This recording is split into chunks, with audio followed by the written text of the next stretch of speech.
Assalamualaikum warahmatullahi wabarakatuh. Salam sejahtera, salam budaya, rahayu, rahayu, rahayu. Berjumpa lagi dengan saya Mas Oo di channel Pusaka Jawa Official. Alhamdulillah wa syukurillah, segala puji bagi Allah yang telah memberikan segala nikmatnya. Nikmat yang paling besar bagi kita adalah nikmat iman dan Islam, serta nikmat diberikan kesehatan. Di antara nikmat-nikmat yang lain yang tidak bisa saya sebutkan secara zahir maupun batin. Salawat salam semoga selalu tercurah kepada junjungan Nabi besar kita Nabi Muhammad SAW serta keluarganya, sahabatnya, serta pengikutnya ila yaumil akhir. Allahumma ja'alna minhum, semoga kita semua digolongkan umat Rasulullah SAW dan mendapatkan syafaat dari beliau kelak di akhirat nanti. Semoga Allah Subhanahu wa taala selalu menjaga iman Islam kita, menjaga ketauhidan kita sampai nafas terakhir kita, sampai ajal menjemput kita, sampai kita mendapatkan gelar sebagai hamba-hamba yang husnul khotimah. Diawali dengan bismillah, diakhiri dengan alhamdulillah. Sahabat Pusaka Jawa dimanapun anda berada, semoga sahabat Pusaka Jawa selalu dalam keadaan terbaik, dalam lindungan Allah Subhanahu wa taala, dijauhkan dari segala macam mara bahaya baik zahir maupun batin, dijauhkan dari segala macam musibah, baik musibah banjir, angin topan, longsor, gempa bumi, kebakaran, gunung meletus, kebanjiran, musibah penyakit, musibah ekonomi, musibah hati yang sesak, musibah pikiran yang putar, ataupun musibah rumah tangga, ataupun musibah-musibah yang lain tidak bisa saya sebutkan secara rinci. Sahabat Pusaka Jawa dimanapun anda berada, sahabat Pusaka Jawa yang sedang sakit, semoga Allah angkat penyakitnya, diberikan kesehatan, kesembuhan, serta diberikan ganjaran berupa pahala karena telah sabar dalam menjalani cobaan berupa sakit. Sahabat Pusaka Jawa yang sedang terpuruk ekonomi, semoga Allah bukakan keran rezekinya lebar-lebar dan mendapatkan rezeki yang berkah berlimpah sampai ke anak cucu. Sahabat Pusaka Jawa dimanapun anda berada, tidak cuma sahabat Pusaka Jawa, teman-teman handai tolan sahabat Pusaka Jawa pun saya doakan hal yang sedemikian rupa. Alhamdulillah wa syukurillah, pada siang hari ini Al-Fakir bisa membuat video. Mudah-mudahan apa yang akan Al-Fakir sampaikan menjadikan ladang ibadah Al-Fakir, jadikan satu kemaslahatan, kemanfaatan di dunia wal akhirah, jadikan kebahagiaan dunia dan akhirat. Dan Al-Fakir hanya memberanikan diri membuat video YouTube dengan keterbatasan ilmu yang ada, ya. Jadi di luar sana lebih banyak yang lebih senior, lebih pakar, lebih ahli, tapi tidak membuat YouTube. Nah, sahabat Pusaka Jawa dimanapun anda berada, kali ini saya akan membabar satu bila pusaka yang legendaris, yang orang kalau bicara tentang keris, levelnya, looknya paling atas, level tertinggi. Namanya juga masyhur karena pernah dibikin satu drama pada era tahun 70-an. Judulnya apa itu ya, karangannya S. Mintarja kalau nggak salah ya. Nah itu, nah dapur ini juga masyhur di era Mojopahit karena ada yang mengatakan dapur keris ini lahir pada era Mojopahit, dikala Raja Brawijaya sedang bingung untuk memilih dapur yang baru, menginginkan menyuruh kepada Empu Supo Mandrangi atau Empu Supo ya, itu disuruh untuk membuatkan keris dengan dapur baru. Empu Supo akhirnya bertapa, nyepi, belum dapat juga. Tapi tak singkat cerita ya, Empu Supo mempunyai anak dari Putri Blambangan, adiknya Adipati Dadali Putih. Sudah besar, nyusul bapaknya, mencari bapaknya di Mojopahit karena tahu bapaknya itu empu di Mojopahit, ketuanya empu malah di Mojopahit, dan digelari sebagai pangeran dan juga dinikahkan dengan keluarga Brawijaya, yaitu disebut karena diberikan tanah perdikan di daerah Sedayu, maka dijuluki Pangeran Sedayu, Empu Sedayu. Nah, setelah datang ke sana ternyata bapaknya nggak ada. Waktu itu Jaka Supa atau Supa Muda, anaknya Empu Supo, itu datang ke situ. Jaka Suro, namanya ini kan Jaka Suro ya. Nah, bersama dengan Empu Salahita kalau tidak salah, ditemani Empu Salahita dari Blambangan. Kemudian karena nggak ada, dia kan membawa bekal besi yang dulu pernah dititipkan kepada istrinya yang dari Blambangan, Empu Supo. Kemudian dibikin dapur keris. Setelah selesai kholwat bahasanya yang menyepi, datang ternyata ada anaknya dan memberikan dapur keris ini. Itu memberikan dapur keris ini anaknya itu. Jadi dibesalin, dia bikin sambil nunggu bapaknya pulang dari, kalau kayak gitu kan bisa berhari-hari, bisa berbulan-bulan. Bikinlah dapur keris. Dan terpesona Empu Supo Mandrangi itu. Lah, anaknya yang pinter gawe ya. apik dapure apa ge? Dibawalah ke Raja Majapahit karena waktu itu di sana dia bersama anaknya ditaruh di sini, disengkelit di sini. Kemudian juga setelah ditunjukkan kerisnya pusing, jengkel, sengkel, enek. Kok arahnya apa ya? Terus kemudian juga lihat di sini mau dinamain apa, akhirnya dinamakan sengkelat. Nah ini keris yang akan saya babar ini adalah dapur keris sengkelat. Tentunya keris sengkelat look 13, look yang paling tinggi di pakem keris. Kalau ada look di atas 13 itu namanya kalawijan, sahabat pusaka Jawa. Nah, sahabat pusaka Jawa dimanapun Anda berada, ya perlu saya tegaskan lagi bahwasanya look di pakem keris itu pasti ganjil, tidak ada yang genap. Ya, sahabat pusaka Jawa. Kemudian look paling tinggi menurut pakem adalah look 13. Nah, di atas look 13 ada 15, 17, 21, 25, 27, gitu ke atas lagi. Itu kalawijan. Ini bahasanya wong ki nyeleneh. Kawarikul ada. Ngulayani ada. Tidak sesuai dengan adat ya. Tapi ya memang ada, kenyataannya memang ada. Kayak contoh, biasanya keris-keris kalawijan itu diperuntukkan untuk orang-orang yang difabel. Maaf yang dapat santunan dari kerajaan dulu, yang cacat gitu ya. Terus kemudian orang-orang yang nilai seperti seniman, falsafah, ya untuk mencirikan. Kalau Anda tahu sendiri seniman kan Pak, rambutnya gondrong, dandan kayak gitulah ya, seperti itu. Nah, sahabat pusaka Jawa, sekarang kita babar tentang kerisnya. Kerisnya cukup istimewa, garapnya istimewa, pamore susah untuk dibuatnya. Hanya orang-orang empu yang sudah profesional yang bisa bikin garap pamor ini. Rancang bangunnya bagus, pokoknya jos. Cuman memang ini belum saya warangi, walaupun ini warangan lama, belum diwarangi ulang ya, tapi keindahannya jelas. Oke, kita ambil dulu sahabat pusaka Jawa dimanapun Anda berada. Sekarang kalau kita lihat dari warongkonya, ini adalah warongko Gayaman Surakarta Kakok Gabel. Kemudian kalau kita lihat dari kayunya, ini kayunya adalah kayu Katimoho pelet, sahabat pusaka Jawa ya. Katimoho pelet, peletnya pelet apa? Ini pelet Dewa Daru 1. Karena ada pelet Dewa Daru 2. Katimoho pelet ada banyak, jeblok banteng, nyamel, ngingrim, Dewa Daru, udan riris ya, belang sapi, kendit, selempang sampir, banyak kali. Ini jadi masih ori, antara atas dan bawah masih bawaannya satu setel. Kemudian ini juga warongkonya masih ori bawaannya. Untuk handle-nya, ini handle jejeran nunggak semi wondo paku buanan ya. Kemudian untuk mendaknya, ini adalah mendak parijata, sahabat pusaka Jawa. Ini warongkonya masih kebawaan. Saya dapatnya begini. Kita ambil bilah pusakanya. Bismillahirrahmanirrahim. Sahabat pusaka Jawa dimanapun Anda berada, Anda bisa perhatikan bilah pusakanya cukup wingit. Saya bilang keris ini wingit, sahabat pusaka Jawa. Energinya cukup lumayan. Artinya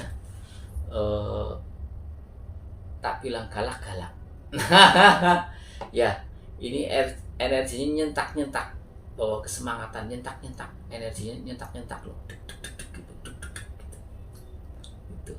Kalau tak bilang energinya galak, ya saya itulah penuh dengan semangat, bergelora energinya. Nah, sahabat pusaka Jawa dimanapun Anda berada, sekarang kita hitung pusakanya, looknya berapa?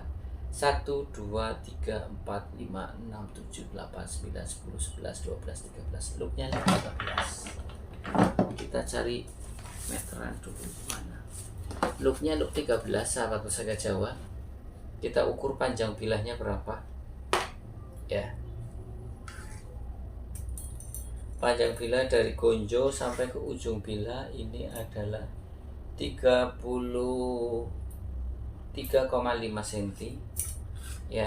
Gonjonya ini 8 cm, sahabat pusaka Jawa, cukup panjang. Tapi ini kenapa keris ini terlihat wingit? Karena di bagian bawah sini, di bagian gonjo ini panjang, tapi di bilahnya tidak begitu lebar. Garapnya seperti garap, stylenya seperti style Mojopahit, tapi bukan Mojopahit. Dari looknya, dari wingitnya hampir kayak Mojopahit, tapi bukan Mojopahit. Nanti kita babar ya. Untuk lebar bilanya ini 1,5 cm di bagian tengah, di bagian bawah sor-soran 2,5 cm ya. Oke sahabat usaha Jawa. Nah sahabat usaha Jawa, kalau dilihat dari sini kelihatan nggak? Ini ada odo-odonya tuh, tuh ya, istimewa ya, odo-odonya terlihat ya, tuh, nih ya, di tengah, rapi sekali, istimewa sekali ini. Ini memang pusaka istimewa. Memang beberapa hari ini saya upload pusaka-pusaka yang jos-jos. Anda lihat ya. Nah, kalau dimiring begini. Sahabat pusaka Jawa dimanapun Anda berada, kalau kita lihat pucukan bilanya, ini adalah Nyujen. Pucukan bila ada 6, yaitu Nyujen, Anggaba Kopong, Ambu Tutumo, Ngudup Gambir, Nyugi Binetet, dan Ngumyang. Ini Nyujen. Dengan harapan kalau secara fungsional untuk melukai, untuk menusuk orang cepat tembus. Tapi makna filosofinya adalah dengan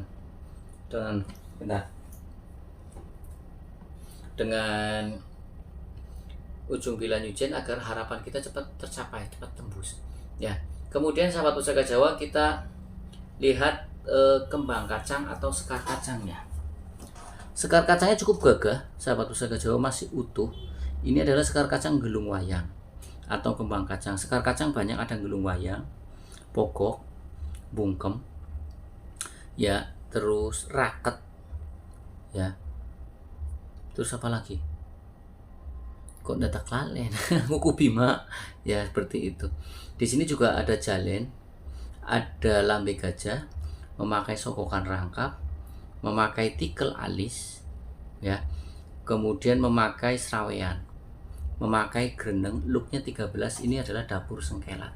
Jadi ciri-ciri dari keris dapur sengkelat adalah looknya 13, memakai kembang kacang, memakai jalen, memakai lambe gajah, sokokan rangkap, memakai tikel alis, memakai serawean, dan juga memakai greneng. Seperti itu ya. Lambe gajahnya 1, kalau 2 parung sari. Oke. Sahabat usaha Jawa dimanapun Anda berada, kalau kita lihat dari pejetan atau belumbangannya, ini adalah Mbatarubu. Pejetannya cukup dalam, sokokannya juga dalam, sokokannya rangkap 2 ya, ini dalam. Ini menandakan bahwasanya ini memang digarap bagus, karena ada beberapa keris yang belumbangannya dangkal, sing disawang kayong ora enak. Kalau ini enggak, memang secara garapnya pun istimewa.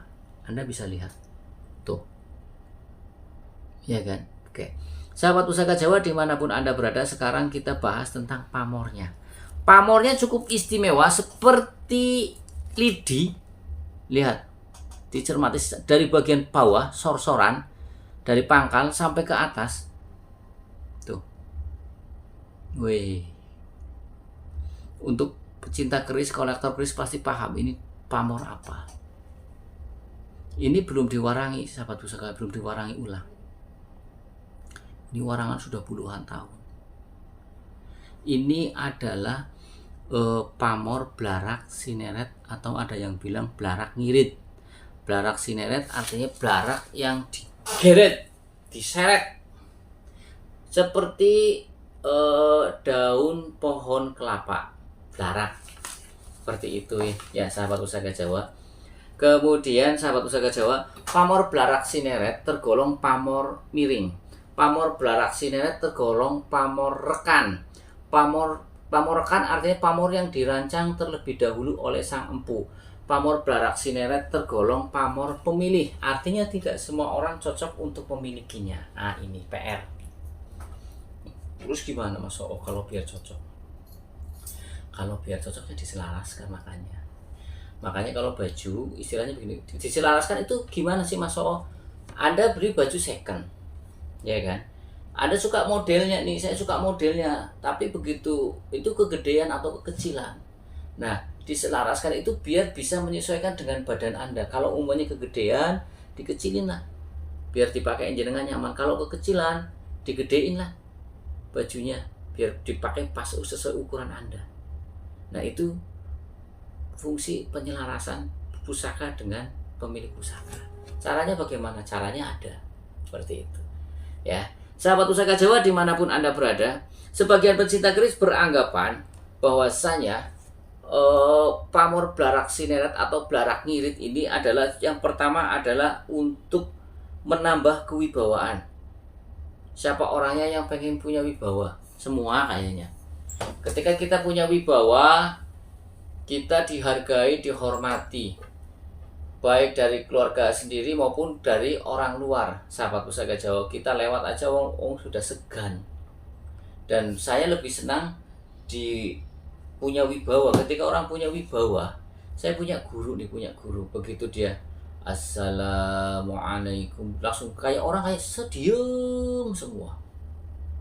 Terus apalagi dia kalau baca sholawat, Allahumma sholli ala sayyidina Muhammadinil fatihi lima ukhliqa wal khatimi lima sabaqa wal akhirih, ya itu nasril haqqi bil haqq wal hadi ila siratikal mustaqim wa ala alihi haqqa qadrihi wa miqdarihi azim. Itu orang pada diam semua. Sebetulnya bukan karena itu, dia jalan saja. Ketika jalan saja orang langsung begitu dia keluar dari ruangan, terus kan jamaah banyak ya, dia langsung pada diam melihatin. Nah itu orang yang punya wibawa. Begitu ngomong pun sama. Begitu ngomongnya orang pada lebih tertunduk semua kayak disirap. Nah itu namanya punya kewibawaan. Apalagi jika wibawanya sangat besar. Ya wibawa juga macam-macam, ya kan, tergantung levelnya seperti itu. Nah kemudian yang kedua adalah baik untuk pergaulan. Kenapa dinamakan baik untuk pergaulan? Yaitu karena disayang oleh orang sekeliling, baik atasan maupun bawahan. Nah itu. Jadi di sini selain untuk kewibawaan, tapi juga ada nilai pengasihannya, sahabat Pusaka Jawa. Karena kata guru saya yang di Jogja, ya, kamu jangan cari ilmu paling tinggi itu ilmu pengasihan. Kenapa? Ya karena ketika kau mau dijahatin orang lah, gak usahlah kasihan dia. Atau bahkan dengan ilmu pengasihan kita dengan mudah untuk mendapatkan hajat kita, keinginan kita. Ketika kita ingin naksir kepada perempuan, atau kita ingin mendaftar pada perusahaan, kemudian ketika daftar ketemu pimpinnya pun akhirnya ya udahlah, kasihan anaknya, kayaknya jujur dan diterima aja lah. Itu ya, perempuan mau nembak, ketika mau nolak nggak enak, ya kayaknya orangnya baik gitu loh. Nah kemudian ya, menambah jiwa kepemimpinan. Jadi beraksi neret itu ada 3. Pertama untuk kewibawaan, kemudian untuk pengasihan tadi ya, baik untuk pergaulan karena diterima oleh golongan atas maupun golongan bawahan, disayang. Tidak cuma diterima tapi disayang. Kemudian yang ketiga, dia mempunyai jiwa leadership. Jadi cocok buat orang yang ingin menjadi seorang pemimpin. Jadi pamor blarak sineret kalau posisi Anda sebagai seorang pemimpin bagus. Karena apa? Di situ bagus untuk pergaulan dan juga disayang oleh atasan maupun bawahan. Disenengi lah. Jadi seorang pemimpin dia banyak yang suka, banyak yang senang. Punya karisma, punya wibawa tersendiri. Jiwa kepemimpinannya pun ada. Kadang ada seorang pemimpin sing kayak orang mantas sih jadi pemimpin goyonan tok. Pemimpin kan kadang harus saatnya bercanda, saatnya serius. Tidak full bercanda terus. Nanti malah nggak ada wibawanya seperti itu. Nah, sahabat Pusaka Jawa dimanapun Anda berada, sekarang kita babar tentang makna filosofi dari Luq 13. Makna filosofi dari Luq 13 adalah agar kita mempunyai stabilitas jiwa dan status sosialnya pun stabil. Jadi tidak cuma jiwanya yang stabil, artinya dia bisa menjadi orang yang bijaksana, tapi juga status sosialnya stabil, tidak up and down nyungsep, enggak. Itu. Jadi kenapa Luq 13 banyak yang dicari, banyak yang mencari. Seperti itu, sahabat Pusaka Jawa ya. Sahabat Pusaka Jawa dimanapun Anda berada, jadi doa dan harapan atau makna filosofi dari Luq 13 adalah agar kita stabil dalam jiwa maupun status sosialnya. Kan kita juga kalau tua pengennya juga nggak nyungsep banget, tidak kekurangan rezeki, sama orang pun dipandang tidak sampai di pesimis, cemooh kayak gitu kan. Nah, sahabat Pusaka Jawa dimanapun Anda berada, kalau kita lihat dari kerisnya, dari ricikannya sahabat pusaka saya ini memang wingit sahabat pusaka Jawa, kerisnya wingit, energinya nyendal bahasanya galak lah ya. Energinya nyendal. Kemudian dari ricikannya, dari sokokan rangkap ini dalam, kembang kacangnya tebel ya. Kemudian di sini grenengnya ronda ini kan ronda, ini huruf dalnya pun masih jelas ya. Di sini malah ada sampai ke atas ini, ronda nunutnya sampai ke sini nih ada nih, nah dibilah ya kan. Gonjonya pun bagus, gonjonya speed frontal ya kan tuh. Terus kalau kesampingkan sini tadi Anda lihat kan, nah itu tuh, nah, indah sekali kan tuh. Ini keris istimewa sahabat pusaka Jawa. Pamornya adalah pamor high, pamor yang tinggi nilai ekonominya.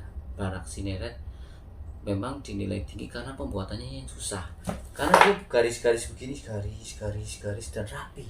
Ini garisnya rapi sekali sahabat pusaka Jawa, lembut dan rapi, coba kayak rambut tuh, seleret rapi banget loh. Ini kalau diwarangi istimewa sekali ini. Kalau di foto jelas bagus, seratnya bagus, rapi sekali ini ya. Oke. Kemudian kita babar tentang makna filosofi dari dapur sengkelat. Tadi sudah diceritakan di awal, sengkelat berasal dari mana. Ada yang mengatakan sengkelat itu sengkolo mencelat, agar ya kita tidak mengenai pada kita, kalaupun sudah ada ya pergi. Dan sengkelat tergolong keris yang banyak dicari sama orang, masyhur lah, wis pokan keris masyhur lah. Pengen punya look 13 dong mas, tapi kalau look 13 yang dengan pamor Barak Sineret jarang sahabat pusaka Jawa, jarang. Apalagi dari lihat ricikan pasikutannya kayak gini, indah sekali, jarang. Sekarang kita lihat besinya sahabat pusaka Jawa. Besinya ini sahabat pusaka Jawa, kalau Anda cermati secara seksama, ini putih tapi semu kuning sahabat pusaka, kekuning-kuningan. Konon besi seperti ini itu berasal dari Thailand. Ini kalau dijentrikan ya, ini gong tapi amber ngengeng sahabat pusaka Jawa nih. Gong tapi amber ngengeng tuh, gong tapi ngeng gitu loh ya. Ini adalah jenis besinya besi tumbuk sahabat pusaka Jawa. Besi tumbuk ciri-cirinya putih kekuningan. Besi tumbuk mempunyai tuah atau angsar adalah untuk menumpuk harta dan juga ditakuti oleh bangsa jin dan bangsa setan. Istimewa kan? Istimewa ini memang keris istimewa, dibuatnya memang istimewa. Besinya pun istimewa, ditakuti jin dan setan, juga untuk menumpuk harta, untuk rezekinya. Coba sudah punya wibawa tinggi ya kan, rezekinya banyak, ditakuti bangsa jin, dikasih banyak orang, punya jadi seorang pemimpin. Sekarang kita rangkum secara makna keseluruhan secara dapur sengkelat ini ya. Dapur sengkelat ini dengan pamor Barak Sineret atau Barak Ngirit adalah diharapkan dari sang empu maupun sang pemesan awal keris ini agar orang yang memegang keris ini menjadi seorang pemimpin. Karena di sini dia menambah jiwa kepemimpinan. Mau tidak mau nanti yang tidak punya jiwa kepemimpinan nanti muncul jiwa kepemimpinannya. Yang punya jiwa kepemimpinan akan bertambah kuat jiwa kepemimpinannya. Yang kedua, dia disayangi oleh atasannya maupun bawahannya. Ya, dan juga pergaulannya diterima baik golongan atas maupun golongan bawah. Kemudian juga mempunyai wibawa yang besar. Ya, dia pengasihannya banyak, kuat. Kemudian juga rezekinya kuat karena di sini besi tumbuk tadi untuk menumpuk harta dan juga ditakuti oleh bangsa jin dan bangsa setan. Istimewa. Jadi dengan membawa keris seperti ini, karena begini sahabat pusaka Jawa, Tosan Aji itu jelas berbeda dengan senjata tajam yang lain yang dari negara lain ciptakan. Di sini dari pemilihan bahannya saja itu sudah berbeda. Antara langit dan bumi dijadikan satu.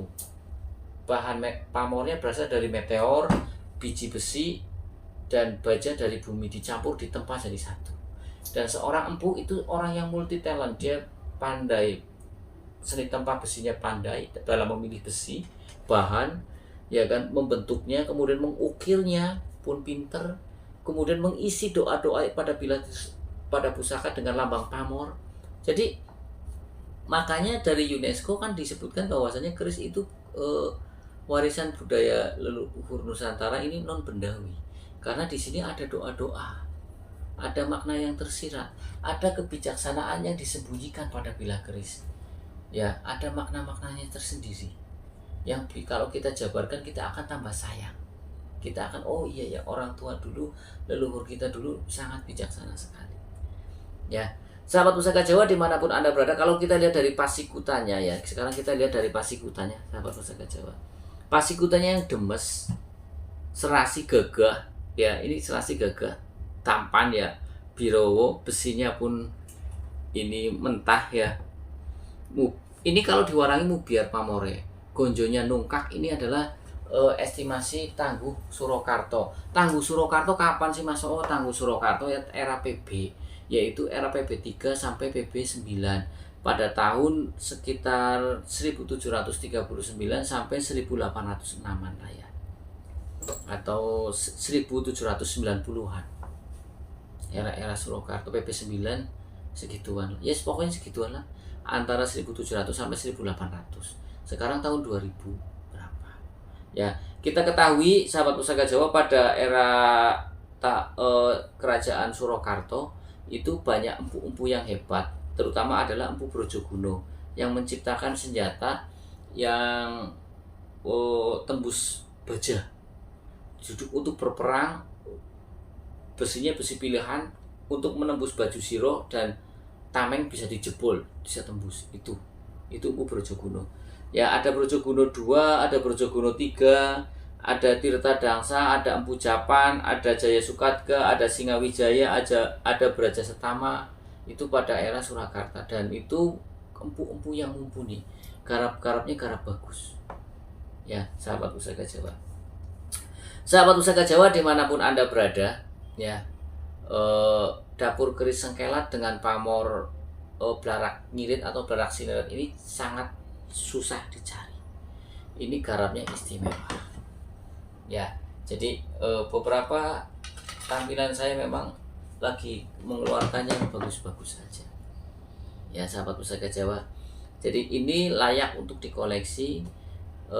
Baik secara esotorinya pun bagus, antikanya pun bagus, Tangguh utuh sepuhnya pun jelas, kemudian dari pamornya, ricikannya jelas bagus, warongkonya ya bagus, layak untuk dikoleksi. Para pecinta tosan aji yang suka dengan nilai esotori cocok koleksi ini, nilai jualnya pun cepat, bisa tinggi. Kemudian kalau yang suka dengan nilai esoteri, pecinta tosan aji yang kedua ya bagus, karena makna filosofinya pun dalam. Ya, energinya nyenggal madan galak. Kemudian yang ketiga yang suka dengan dua-duanya. Kalau suka dengan dua-duanya pas ini. Secara fisik bagus, secara isi pun bagus. Ya, ini nyandang tinggal pajang saja. Oke, sahabat pusaka Jawa. Sahabat pusaka Jawa dimanapun Anda berada, yang baru nonton channel YouTube saya, silahkan pencet tombol subscribe, like, share, and comment. Kemudian pencet tombol notifikasi lonceng untuk mendapatkan video-video terupdate dari saya. Apabila ada salah-salah kata saya minta maaf. Kesalahan mutlak milik saya, kebenaran milik Allah Subhanahu wa taala. Akhirul kalam. Assalamualaikum warahmatullahi wabarakatuh. Salam sejahtera, salam budaya. Rahayu, rahayu, rahayu. Alhamdulillah.